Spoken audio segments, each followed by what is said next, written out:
today. Hopefully, Sheets will get better. Good luck to Sheets out there. Just dealing with the illness. At least we know it's not COVID, and all is good with that. But hopefully, he just feels better. I've known that guy for a while now, and I don't recall him ever really being sick. So good luck to him. Sometimes for the people who don't get sick, when you get sick, it's a little bit worse than for the people who do get sick often. All right. Let's talk about this slate. We're going to probably keep this to being a pretty quick show. So get in with your questions as soon as you possibly can. I'm going to spout out through some of my exposures. Interesting. Ed Davis is starting again, so I'm going to have to look into that a little bit. I wasn't 100% sure they would do that. I thought they would, but I wasn't 100% sure. I do think he's actually reasonable. Let's see. Amir Coffey to start in place of Nick Batum. We'll see what the projections do with that. Of course, right when we come on, that's when everything happens. It's an hour before the game starts, so we have to expect it. But all right, the guys who I have to add to my list. So I'll tell you my percentages owned of players, but they're not going to be close to where I end up because I'm going to be adding a bunch of Butler, Bam, Birch, Steven Adams, Desmond Bane, Terrence Mann, and potentially Bones Highland. I think that Amir Coffey, like it came up with the Grant Williams thing last night, and then Grant Williams ended up having a game. On this kind of a slate, I'm more willing to reach for maybe thinner value. I don't really know what we expect to get out of Coffey, personally. Off the bat, before I look at the projections, I would say I really don't like that play. I would say for a guy who basically, I don't even know if he's ever had 20 fantasy points in a game, I don't really see the reason why we'd want to be playing him, but we'll see. I mean, I'll see what the projections do with it because I am curious.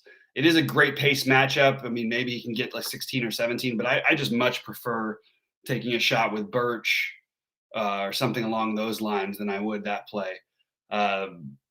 It's just hard for me to get my head around. Currently, and these are all going to be very, very changing very, very much. It's just really early.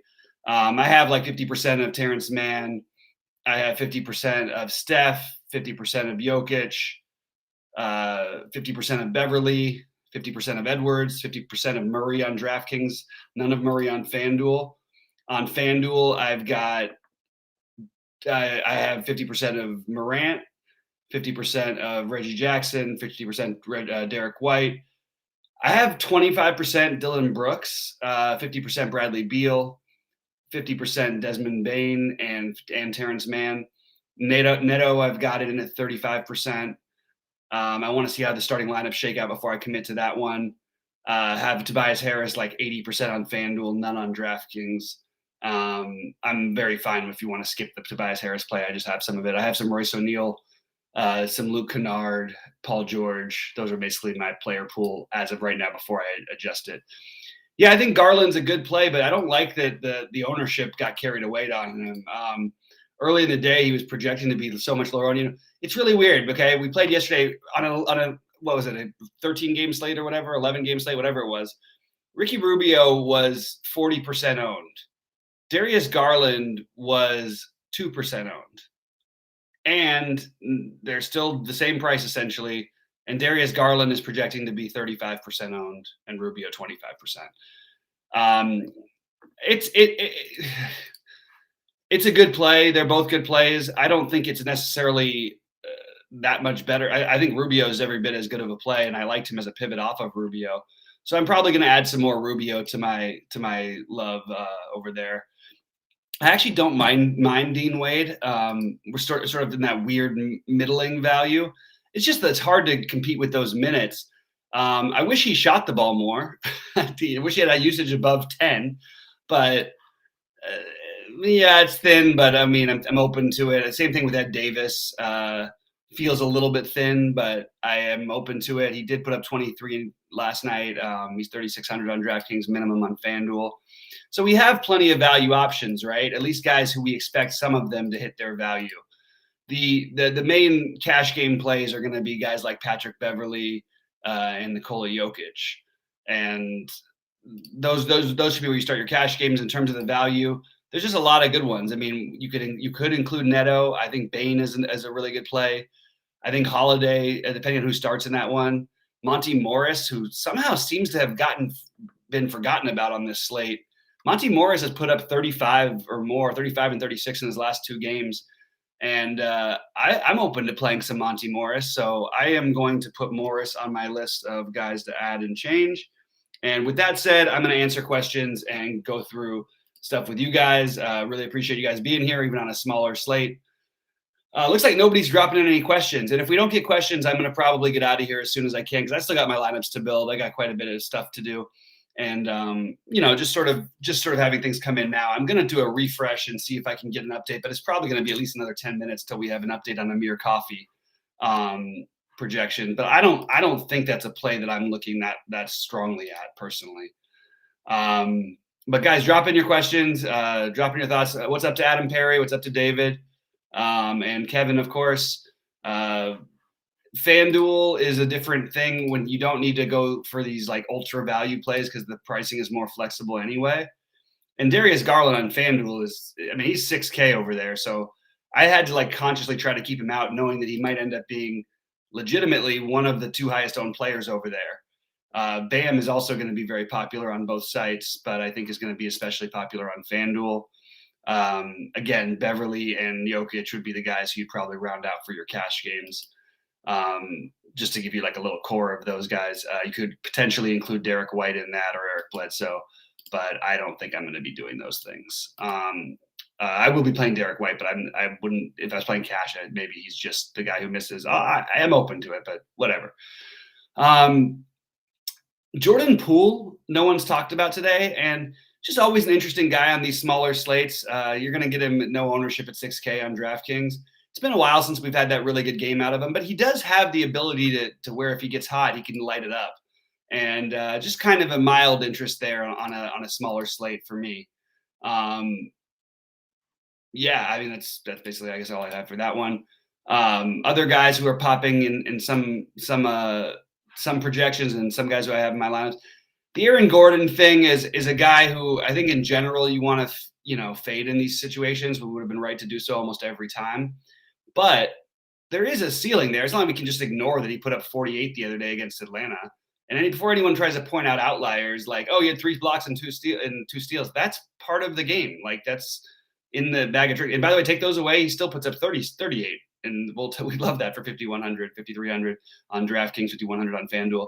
So I like Gordon. He's actually getting lower ownership than I initially thought he was going to. So I give him a little bit of a boost up only because – well, okay, that's only if we find out for sure what's happening, which I'm not sure we will with the Denver situation. Like, you know what? Maybe I want to take back what I said about Aaron Gordon. I still think he's playable even with Barton playing.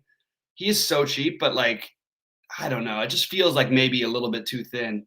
I actually think that Jokic is probably, not quite as good of a play as he was. And I think that Barton's a very interesting tournament play because people have been expecting him to be out. So those are some of my just general slate thoughts. Damian Lee, I don't see any reason why we would do that tonight. Like it doesn't make any sense. Damian Lee is a good value play on small slates when no one's going to do it, but he's also been losing his minutes consistently. Hasn't played more than 23 minutes since October. I would say that Damian Lee would be a good example of a poor value play tonight. So I don't have any interest in that particularly. Guys, do you guys have interested in some of the regular plays instead of these piled off the board ones? Because I'm curious because I'm like Damian Lee, like that didn't even cross my mind, but it's because he's just not playing any minutes. Anyway, let's get back into the questions because I can't see it. I already said, yeah, I do like Terrence Mann. I did mention the Birch thing. Yes, I like Birch, especially if he's starting, but we don't have a starting lineup yet. Let's just see. Poto will start, but be on a minutes restriction. That's it. No problem, Remo. Appreciate that. Appreciate you as well. Sheets has 30% Boucher on DK and in his big lineup. I guess he really is sick. Okay, so let's talk about look, that's the kind of weird value I want to get on board with, and I don't even mind it with Damian Lee sometimes. I can see Kem Birch paying off here, But do you really think they're going to try and match Chris Boucher up with Rudy Gobert? It's going to be Kem Birch. Boucher is going to be popular, by the way. It's not like he's not sneaking past anybody. But he is a guy who can light it up, and you have to come out on him. It's just, I mean, we can go through it for the year. He is probably the widest range of outcomes. Like, it wouldn't surprise me the least bit if he scored 0 fantasy points, and it wouldn't surprise me if he scored 35. But I don't think that's what I'm the most interested in doing personally. So I will leave that up to Sheets, and good luck to Sheets on the Boucher play. It feels a little thin at 20% ownership for me. You guys, if you ask one question, just ask another one. It's hard to very, very hard to like see the continual stuff. I can't read the first part back. Kuminga and what could be a blowout. Yeah, 0 interest in Kuminga for me whatsoever. Sorry to keep saying this to everybody. I get it. I guess I get it. But what are we like? We're playing guys who I feel like, yeah, there's probably more of a ceiling there, but we've never seen it. And we have all these 3K guys. Why are we choosing the worst ones? Just because to get different? Okay. I can kind of get on board with some of that thinking. I just don't know if I can do the Kuminga thing. I'm open to that one a little bit because I think he's going to have some decent games here and there. But I mean, that team is loaded and deep. Like, Kuminga takes away from Lee. Lee takes away from Kuminga. Bjelica actually takes away from both of them. Porter's going to play his 20 minutes. Everybody on that team, not named Steph, Draymond, Poole, or Wiggins, is going to play like 20 minutes. And you could just name all of them. We could just go through the list. Even if it's a blowout, I don't see any – first of all, I don't necessarily think that game is a guaranteed blowout by any means. I also don't see – I actually thought Brooklyn was more likely for them to blow out than this team is. I know Brooklyn beat Cleveland, but it's just matchup thing. It's just I could see that Cleveland staying with them, especially if we had some other stuff from Cleveland. We have Cedi Osman questionable. We need to get starting lineups. It's really hard to do these until we have starting lineups. So I don't really know. The Kuminga thing you're talking about, like we have 10 teams to pick from. It's hard for me to play the 10th man on a team, but. Yeah, I guess there's upside, but there's upside for Damian Lee. There's upside for Gary Payton Jr., for Otto Porter, for Kevon Looney, for Bjelica. And we've actually seen it from everybody I just mentioned except for Kuminga, although we will see it at some point, I'm sure. But it's just, I don't know. I don't like it. Not for me. And by the way, if everybody wants to come at me like the Grant Williams thing last night when I got wrong, I'm going to be wrong sometimes. It's going to happen. Every player can put up 30 fantasy points that's going to get 20 minutes. Every single player, basically. Even Grant Williams. But it doesn't mean it's the right play. Do I like anyone on the Raptors with no OG? So I do actually. I think the Raptors are the team that's most in danger of really just getting throttled. But I think Van Vliet and Siakam, I think I'd give the edge to Siakam. And I think Scotty Barnes is a really good mid-tier play. But I would rather play these guys in close games. So I'm playing Birch. I guess that answers that question. Birch is the one I'm siding with the most. Not my favorite game that game. Thoughts on Zubac on DK? Again, I would like to let me just see what they did with the coffee thing, because I saw that he's starting. I know it says for Batum, but we had Kennard projected, so I'm just guessing. Let's see real quick. So yeah, it's instead of Kennard, obviously. I actually like Kennard a lot for tournaments now. That's a really good spot for Kennard and Mann off the bench. Ooh, that might actually be something you could even play both those guys and Hartenstein. I mean, that's a bench interesting. I do like Zubac. It's a terrible matchup, but they're going to need some size. I prefer Steven Adams to Zubac is what I would say. Maybe wider in the range of outcomes, but, just put up 40 the other day. And I think I'd give the edge to Adams is where I stand on that one, I guess. So it looks like Osman is out, you're saying, Kevin Wise. I'll double check that, but I believe you're right. Adams is interesting. X Factor, I'm just catching up on questions. Got that one. Talked about Korkmaz earlier. He played even a blowout last time. I like that play a little bit.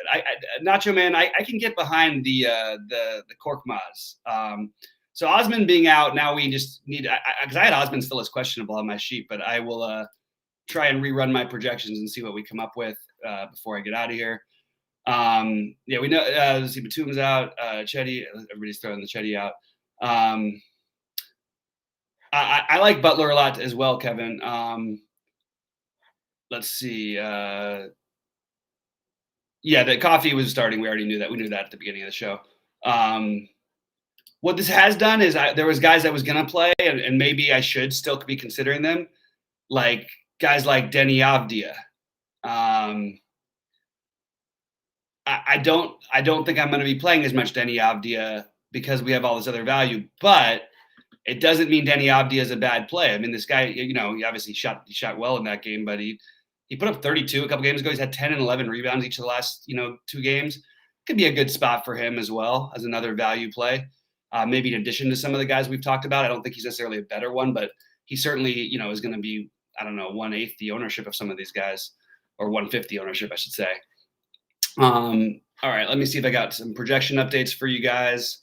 I know that everybody, it's not my entire strongest suit to do the NBA alone. I really don't like doing solo shows, live ones. Happy to record a 5 or 10 minute video after going through getting all my thoughts on the slate, but I really hate solo shows and right before lock and stuff. It just doesn't feel right. Delano Blanton is another one we didn't talk about. I'm gonna pass, but I actually could see that being a good play. I like that guy. Like he's a creative player, but he's got a very wide range of outcomes too, and I don't know if he's got the ceiling that I want. So I think I'll skip that one. But Boucher is popping on these projections. Amir Coffey is actually looking higher up than he would be. I would avoid the Amir Coffey thing personally. I don't see that as they do play well with him on the court. If there's one good thing you could say about him, but I mean, he does zero. He does absolutely nothing. I don't think he's going to play any more minutes than he did the other night. Another guy, Jared Vanderbilt, we haven't talked about, who actually is productive per minute occasionally. I don't understand why the projections have him as the ownership they do. I don't buy it. Jeff Green is another one that I'm okay with passing on. And the guys I'm spending up on are going to be the same ones like that we talked about. Jokic, I like all of them, but I've got exposure to all of them. But I like Beal better on FanDuel, and I'm not playing him on DraftKings. I really like the Ja Morant, Paul George back and forth on FanDuel more than I do on DK, and I like the Curry. I like the Curry play a lot. I think Gobert is really strong. Even in a blowout, I just think that Gobert, I mean, we saw it the other night, they blew him out and Gobert still put up 48. Gobert seems, I don't know why he's getting so overlooked tonight. Like, I love Gobert, actually. If he's really going to be 10 to 15% owned, I love him. I will still mention that Royce O'Neal is another sneaky little one, but not as relevant as he was because of some of the value that has, in fact, opened up. And, I mean, these guys in the front court, like, with I don't understand why I still got Chetty in. I need to get these projections updated because with Chetty out, I mean, Dean Wade is going to play a ton of minutes. What's his name is going to play a ton of minutes. I mean, it's going to Garland and Rubio are going to have 50% usage each. Oh, there we go. It's finally updated. Sneaky play. If you want to go for a home run play that's sneaky, it's Denzel Valentine, in my opinion. We've seen what he can do, and if the game is a blowout, he's had some good games and blowouts in the past. 4K, I don't expect people to play him. I think he's an interesting way to go with the injury news to Osman. Love's projected to play 21 minutes, which obviously they didn't have Love the last game, but Osman for 32 is opens up more than Love for 21. Dylan Windler is going to play minutes. He's another minimum cost guy you can throw into your mix, but I don't love a lot of these guys. I like the guys I started the show with. I'm not locking in X Factor. We got to get this part down. I don't like that lock-in stuff is a bunch of other fake guys lying about what they're doing. Occasionally, one of them's telling the truth. 99% of the time that another analyst says they're locking someone in, they're not. Locking is not a term I like using. So it's very rare that I ever lock anyone in on any stage. Yeah, Gafford's out too now, which I figured was going to happen. I'm surprised we didn't know about that sooner. So why would they, why did they have Gafford as I got to get a new projection thing because I had Gafford as probable after he was downgraded to questionable today. And I'm like, why is he probable? What made him probable? So with no Gafford, terrible matchup, but it does open up Montrezl Harrell. Yeah, that's what I got. It's Harrell playing minutes is something we love, but it's a terrible matchup. I still will probably get a little bit of it. It's a back-to-back also for Harrell, which for a guy who doesn't play a ton of minutes, in general, he only played 22 minutes yesterday. Awesome point per minute guy in general, just like phenomenal. So I think we could get behind the Harrell thing. I think I'm going to have to get behind some Harrell for sure. But then again, everybody else is going to as well. So it's going to be one of those where all the projection systems are going to be completely wrong when it comes to projecting ownership today. So Bam is even better now. No, I don't think that makes any difference whatsoever for Bam. I mean, we could say Gafford. It really means nothing to me about Bam. I liked Bam already as a good play. Cordell Patterson and Christian Blake are officially inactive. Okay, that's going to open up that running game that I want no part of in the other situation tonight in the football. But anyway, all right, I digress. So let me do something real quick. I've got a couple things I need to take care of here with my lineups for sure, because that is very strange that I don't have that in there. All right, guys, pop in any last questions. We're going to be here for another few minutes, but I'm going to get out of here right after that. So pop in anything you've got right now. I would love to get out of here as soon as possible so I can finish my lineups. Let's see. All right, I'm just taking a quick look and see if any other projections updated.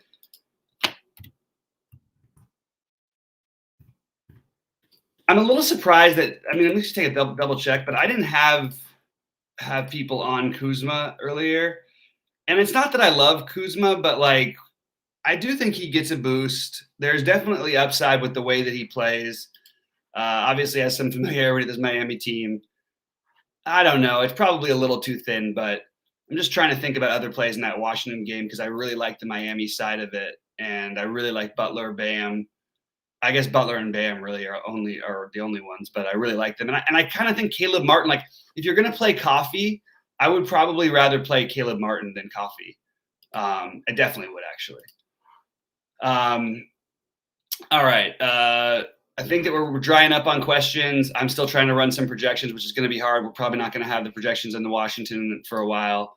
And I'm not a projection, like I don't live and die by them, but I am curious to see where they have them because the projections have gotten better in terms of minutes and rotations. Obviously, anything's subject to change or whatever. But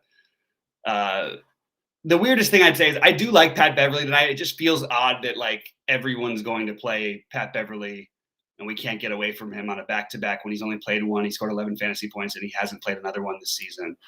It just feels like a little fishy, especially for a guy who plays with that kind of energy. So just throwing that one out there. At least they're at home though, I guess. Look at it that way. All right, looks like the questions are drying up, guys. Really hope you guys are all do well tonight. I will be in Discord. Sheets says he will be in Discord. Hopefully Sheets is feeling better. I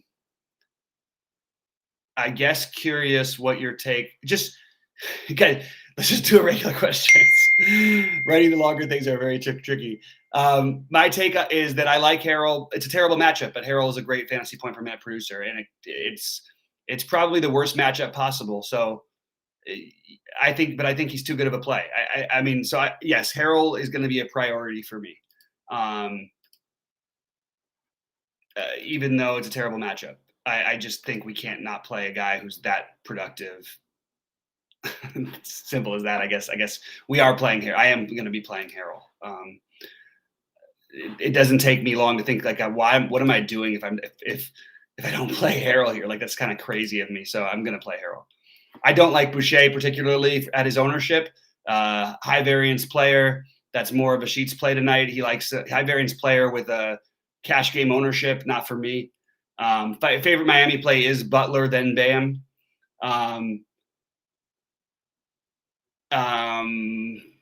Yeah, that's all I got, I guess. Guys, I think we're going to get out of here pretty soon.